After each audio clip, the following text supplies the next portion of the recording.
Au nom du Père et du Fils et du Saint-Esprit, Amen. Grande joie d'être là avec vous en ce samedi 21 mai. Et je vous rappelle que c'est très important de divulguer la Lectio Divina, même de créer des groupes de Lectio Divina dans vos paroisses. Vous pouvez toujours suggérer à votre curé de pouvoir faire la Lectio Divina dans la paroisse, en famille, avec vos amis. Il faut travailler la parole de Dieu, il faut écouter Dieu. Sinon, notre vie spirituelle n'avance pas et même les choses de notre vie humaine ne vont pas avancer parce que c'est la vie spirituelle qui soutient la vie humaine. D'accord? Et n'oublie pas, quand tu vois ces vidéos, il y a un signe comme ça. Il faut appuyer pour dire que tu as aimé. D'accord? Pour que cela puisse aider aussi dans l'évangélisation. Ce n'est pas pour me faire plaisir à moi, mais c'est pour aider davantage l'évangélisation. Et aujourd'hui, la première lecture, c'est Actes des Apôtres, chapitre 16, à partir du verset 1. Il gagna ensuite Derbé, puis Lystre. Et il y avait là un disciple nommé Timothée, fils d'une juive devenue croyante, mais d'un père grec. Les frères de Lystre et d'Iconium lui rendaient un bon témoignage. Paul décida de l'emmener avec lui. Il les prit donc et les circoncis à cause des Juifs qui se trouvaient dans ces parages, car tout le monde savait que son père était grec. Dans les villes où il passait, il transmettait en recommandant de les observer les décrets portés par les apôtres et les anciens de Jérusalem. Ainsi, les églises s'affermissaient dans la foi et croissaient en nombre de jour en jour. Ils parcoururent la Phrygie et la région galate, le Saint-Esprit les ayant empêchés d'annoncer la parole en Asie. Parvenus aux confins de la Mysie, ils tentèrent d'entrer en Bithynie, mais l'Esprit de Jésus ne leur permit pas. Ils traversèrent donc la Mysie et descendirent à Troas. Or, pendant la nuit, Paul eut une vision. Un Macédonien était là debout, qui lui adressait cette prière. Passe en Macédoine, viens à notre secours.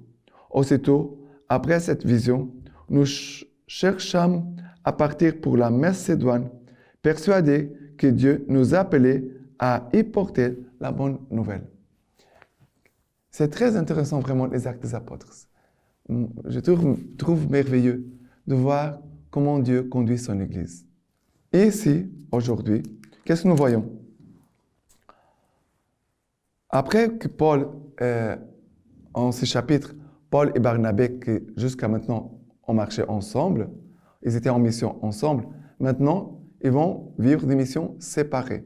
Et Paul va rencontrer ce jeune homme appelé Timothée, d'une maman juive et d'un papa grec. Alors, pour cela, ces jeunes n'étaient pas circoncis, mais à cause des Juifs qui étaient tous circoncis et pour ne pas faire de problème à ce nouveau converti appelé Timothée, il va les circoncire pour pouvoir l'intégrer plus facilement dans la communauté, même si cela n'était pas une obligation, mais pour que cela puisse faciliter l'intégration de Timothée dans la communauté chrétienne. Mais la chose plus intéressante, ce n'est pas ça, c'est qu'ici dit, les églises s'affermissaient dans la foi et croissaient en nombre de jour en jour.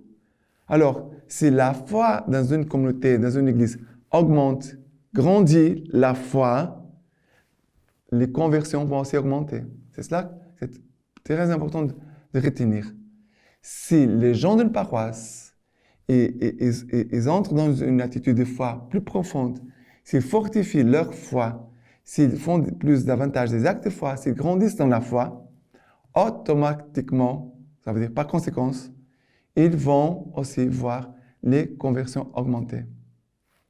Voilà, cela marque la présence de l'Esprit Saint. Une communauté où il y a la présence de l'Esprit Saint va faire grandir les gens dans la foi ils vont faire grandir l'Église aussi en quantité. D'accord? Et comme il se laisse conduire par l'Esprit, la parole de Dieu dit qu'il parcourut la Phrygie et la région de Galate. Les Saint-Esprit les ayant empêchés d'annoncer la parole en Asie. Parce que c'est l'Esprit Saint qui conduit toutes choses.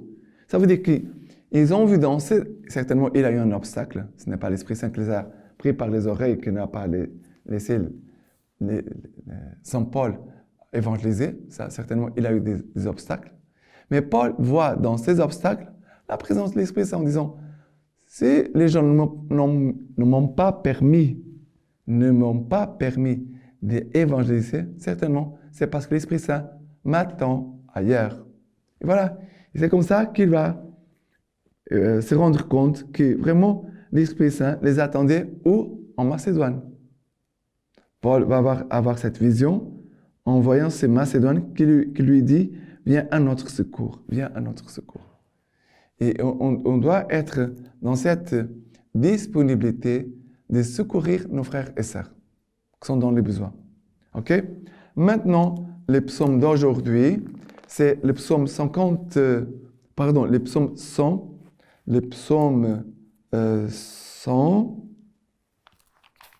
à partir du verset 2. Acclamez le Seigneur toute la terre, servez le Seigneur dans l'allégresse, venez à lui avec des chants de joie. Sachez-le, le Seigneur, c'est le Seigneur qui est Dieu. Il nous a fait et nous sommes à lui, son peuple, le troupeau de son bercail. Il est bon, le Seigneur, éternel est son amour, et d'âge en âge, sa vérité. Voilà, les chants qu'au Cameroun, les gens aiment beaucoup chanter. Rendez grâce au Seigneur car il est bon, éternel est son amour. Voilà, le Seigneur nous appelle à les servir dans l'allégresse, dans la joie, avec des chants de joie. Voilà, le Seigneur ne veut pas que nous servions dans l'Église, et je pourrais même dire, là où nous sommes, dans les services où nous sommes, soit à la maison, soit au champ, soit dans une entreprise, n'importe où, soit à l'Église, on doit toujours servir avec joie, avec allégresse. Le Seigneur nous a fait, nous sommes à lui, nous sommes son troupeau, nous sommes le peuple, le troupeau de son bercail. Voilà, cette joie de vivre avec Dieu et de laisser Dieu nous conduire chaque instant de notre vie. Et maintenant, l'évangile d'aujourd'hui, c'est Jean, chapitre 15, à partir du verset 18. Jean 15, 18. Si le monde vous hait, sachez que moi, il m'a pris en haine avant vous. Si vous étiez du monde, le monde aimerait son bien. Mais parce que vous n'êtes pas du monde, puisque mon choix vous a tiré du monde, pour cette raison, le monde vous haït. Rappelez-vous la parole que je vous ai dite. Le serviteur n'est pas plus grand que son maître. S'ils m'ont persécuté, vous aussi, ils vous persécuteront. S'ils ont gardé ma parole, la vôtre aussi, et la garderont. Mais tout cela, ils le feront contre vous à cause de mon nom, parce qu'ils ne connaissent pas celui qui m'a envoyé. Jésus va dire, parce qu'ils ne connaissent pas celui qui m'a envoyé. Jésus parle ici de l'esprit du monde, alors de l'Esprit Saint. Il dit, si vous étiez du monde, le monde aimerait son bien. Mais parce que vous n'êtes pas du monde, puisque mon choix vous a attiré du monde, pour cette raison, le monde vous hait. Alors, et si l'esprit du monde, c'est le même esprit qui nous empêche de connaître celui qui a envoyé Jésus-Christ.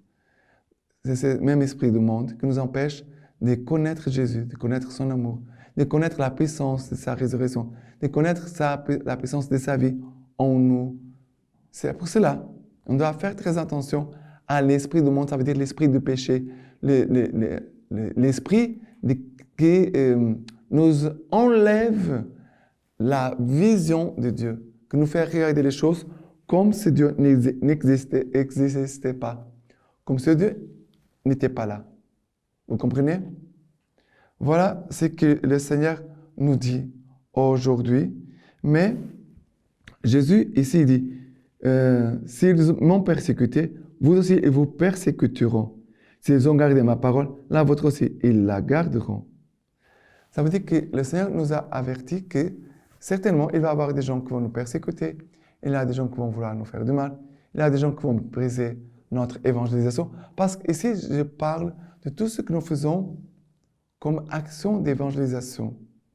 Ce n'est pas parce que je suis chrétien, je veux maintenant obliger que les autres m'écoutent. Non. Et si ça concerne et Jésus dit, s'ils m'ont persécuté, vous aussi, ils vous persécuteront. Pourquoi? À cause de ton chemin de sainteté, à cause de ta droiture de vie comme disciple de Jésus. Et après, Jésus va dire, s'ils ont gardé ma parole, la vôtre aussi, ils la garderont. Ça veut dire que si tu vis la parole de Dieu, si de ta bouche sort la parole de Dieu, des actions justes et saintes, Jésus va dire, mais ils vont aussi t'écouter. Mais en sachant aussi qu'il va y avoir des gens qui ne vont pas vouloir écouter Dieu, qui n'acceptent pas Dieu. Malheureusement, cela existe. D'accord? Maintenant, en ce samedi, la lecture patristique, c'est de Saint Augustin, l'Alléluia de Pâques, qui nous dit ceci. Il y a donc deux époques. L'époque actuelle qui se passe dans les tentations et les épreuves de cette vie, et une seconde époque qui sera celle de la sécurité et de l'allégresse sans fin. Aussi, deux époques ont-elles été instituées pour nous, avant la Pâque et après Pâques. L'époque antérieure à Pâques symbolise l'épreuve où nous sommes maintenant et ce que nous célébrons en ce jour qui suivent. Pâques symbolise la béatitude qui sera plus tard la nôtre. Avant Pâques, nous célébrons donc ce que nous sommes en train de vivre. Après Pâques, ce que nous célébrons symbolise ce que nous ne possédons pas encore. C'est pourquoi, dans la première époque, nous nous entraînons par le jeûne et la prière. Mais dans l'époque présente, nous abandonnons le jeûne et nous vivons dans la louange.